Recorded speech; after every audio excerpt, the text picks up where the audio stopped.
How to set up profile in Yelp. Hello everybody, welcome to today's tutorial.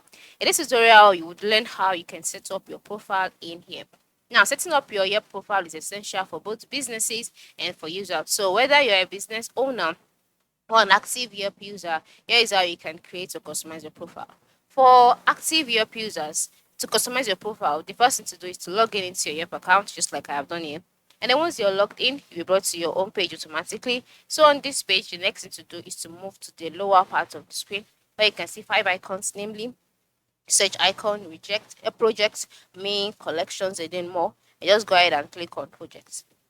So after clicking on project, I am brought to the projects page. You can see your projects and everything. Then the next thing is to click on the me option, which is also located at the lower part of the screen.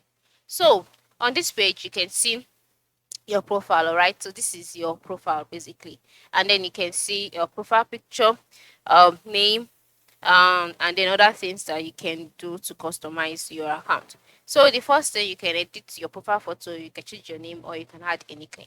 To edit your profile picture, all you need to do is to click on the profile image that you can see on the screen, and then you'll be asked to access photo and media on your device. Click on allow, and then the photos and media on your account will be displayed. Then you can now go and select the one that you would like to use as a profile picture. So after selecting, you'll be asked if you want to make primary photo. You can add the caption if you want to. If not, just click OK, and then you wait for the picture to be uploaded. Okay, same thing applies to you. You can change your name, you can change your you can add a nickname, you can even share personal details like favorite book, movie, or food. And then once you're done, click on save changes to update your profile, and your profile would be set up. So this is how you can set up or customize your profile on here. Thanks for watching, and have a good day.